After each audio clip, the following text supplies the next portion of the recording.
Good morning dear students. I welcome you all back to the class. Hope you all have written MCQ class test well. Now let's move on to the next unit, that is unit 3. In that we are going to discuss about lipid metabolism. Hope you all have studied about lipids, about its classification, chemical and biological nature in the first unit itself. Just recollect the points, and with that let's move on to the metabolism of lipids in the coming classes. The content under lipid metabolism part 1 is beta oxidation of saturated fatty acid. What is saturated fatty acid? Palmitic acid. How palmitic acid getting oxidized through the metabolic process called beta oxidation, that we are going to discuss today. Let's see what is beta oxidation. Beta oxidation is the process in which oxidation of beta carbon of the fatty acid takes place. Oxidation of beta carbon of fatty acid take place, so that it is called beta oxidation. It is a catabolic process. Beta oxidation is a catabolic process where breakdown of fatty acid molecules occur.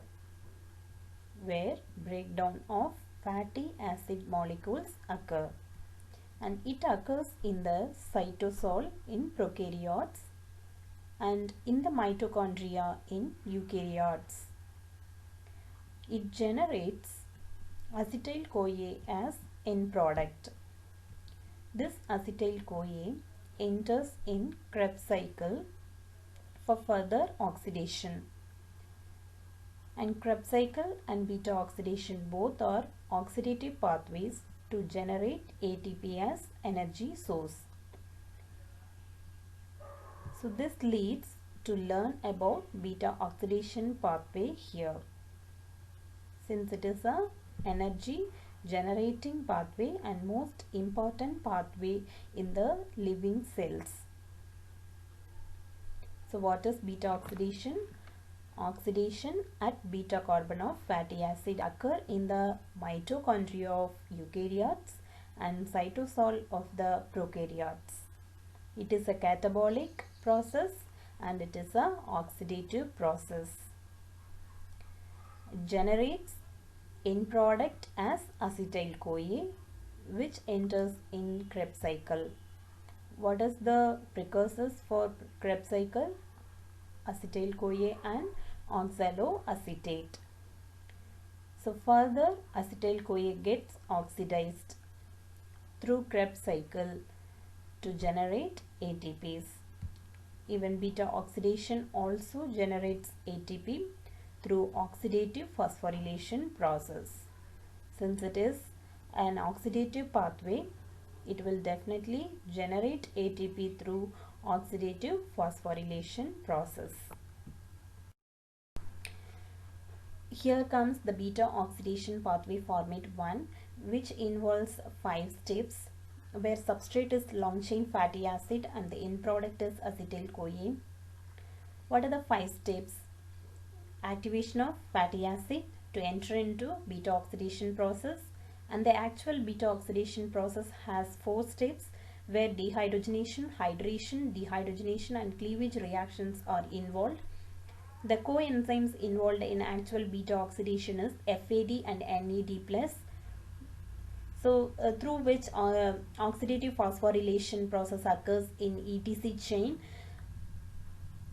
in the mitochondria of eukaryotes to emit to generate ATPs as energy source. So beta oxidation pathway is also very good ATP generation pathway, and it is a catabolic pathway to emit energy source as ATP by means of oxidative phosphorylation. The enzymes involved are dehydrogenase, hydratase, dehydrogenase and acyltransferase, where in the first step, for activation of fatty acid to enter into beta oxidation, it utilizes ATP, where 2 phosphate molecules are utilized. two phosphate molecules are utilized to give adenine monophosphate, that is AMP. For activation and to incorporate CoA SH into the molecule to convert fatty acid to fatty acyl CoA, it utilizes two phosphate molecules. From the single ATP, two phosphate molecules are utilized. And FADH2 and NADH are released from the actual beta oxidation process in the single step. For complete oxidation of a fatty acid, it may be involving 7 steps in the beta oxidation process to emit many number of ATPs. Let's discuss the energy source or energetics of beta oxidation pathway in the coming slides. Here comes the beta oxidation pathway format 2, where actual saturated fatty acid, that is palmitic acid oxidation, is given here. The activated palmitic acid as palmitoyl CoA involves in beta oxidation process. So actual beta oxidation process involves 4 steps after activation. And what are the 4 steps? Oxidation, hydration, oxidation, cleavage. These 4 steps. Oxidation is occurred by means of dehydrogenase enzyme with the help of coenzyme FAD. First oxidation process. Second is hydration, just adding water molecule. Then third is dehydrogenation by means of second oxidation by means of beta hydroxyacyl CoA dehydrogenase enzyme, and it utilizes coenzyme NAD+. And then cleavage reaction occurs by means of thiolase enzyme. What is the thiolase enzyme involved here? Acyl CoA acetyl transferase. So what are the intermediates formed from palmitoyl CoA, enoyl CoA, beta hydroxyacyl CoA and beta ketoacyl CoA as intermediates are formed, and the end product is acetyl CoA. And along with the end product acetyl CoA, the activated form of myristoyl CoA with the 14 carbon moiety is released, and it is ready for again entering into the beta oxidation process. See the second format in the same picture. C14 is converted to C12, then C10, C8, C6, C4. At last it is converted to acetyl CoA. So how many acetyl CoAs are synthesized for a single fatty acid oxidation? In the first step 1, then 6 acetyl CoA, 7, 8 acetyl CoAs are released. The first step 1 from C14 to C41. Then in each step 111 acetyl CoA is released. So totally 8 acetyl CoAs are released to enter into the Krebs cycle. So 8 acetyl CoA molecules after entering into the Krebs cycle. That many number of ATPs also produced by Krebs cycle for its complete oxidation process. And in the beta oxidation also it releases ATP through oxidative phosphorylation in the 2 steps. So it is a very good energy generating pathway in the living cells. And here comes the third format of beta oxidation pathway. Here the simplified form of oxidative pathway is given, where fatty acid is converted to acyl CoA, then enoyl CoA, then 3 hydroxyacyl CoA, then 3 ketoacyl CoA, then acyl CoA and acetyl CoA. This acyl CoA again involves in beta oxidation process. It is for easy understanding, this format is given here. Where what are the enzymes involved? Acyl CoA synthetase for activation, that is kinase, thiokinase enzyme for activation of fatty acid to acyl CoA. Then by means of acyl CoA dehydrogenase, enoyl CoA is formed. Then enoyl CoA hydratase, 3-hydroxy acyl CoA is formed. Then by 3-hydroxy acyl CoA dehydrogenase, 3-ketoacyl CoA is formed. Then by means of thiolase enzyme, acetyl CoA is released along with acyl CoA, which enters again back to the beta oxidation until to release acetyl CoA from the acyl CoA completely. So how many acetyl CoAs are released? 8 acetyl CoAs are released from oxidation of a fatty acid called palmitic acid. Coming to the energetics of beta oxidation process. For oxidation of a saturated fatty acid, palmitic acid, how many acetyl CoAs are released? 8 acetyl CoA. So how many coenzymes or how many steps oxidative phosphorylation process would have undergone? 7 steps, where 7 FAD and 7 NAD plus coenzymes are involved, and these are the precursors for electron transport chain and for oxidative phosphorylation process. And each FAD will release FADH2 will release 2 ATPs, and NADH2 will release 3 ATPs.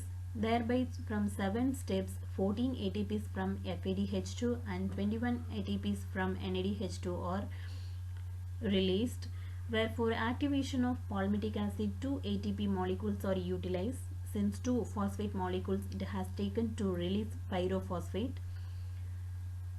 Then it releases 8 acetyl CoA. So from the beta oxidation process only, how many ATPs will be released? Nearly 14 plus 21, 35 ATPs, where 2 ATPs are utilized. 33 ATPs are released from actual beta oxidation process. How many? 33 ATPs. And now this 8 acetyl CoA released from beta oxidation process enters in citrate cycle, that is the tricarboxylic acid cycle, Krebs cycle, where 12 ATP are released from each Krebs cycle. So 8 acetyl CoA goes for 8 Krebs cycle, which is equal to 96 ATP release. So 96 plus 33 ATPs will give 129 ATPs. So total energy by a beta oxidation process is 129 ATPs. This is the highest energy source pathway in the living cell. How many ATPs? 129 ATPs, which is equal to 2340 calories by means of oxidation. 2340 calories, and the energy yield as free energy 940 calories. Okay, net yield is 40% when comparing with other pathways. 60% is used for heat generation. This is about energetics of beta oxidation. Hope you all have understood beta oxidation pathway very clearly. It is simple pathway and most significant pathway in the living cells. So learn properly. Thank you all for patient listening.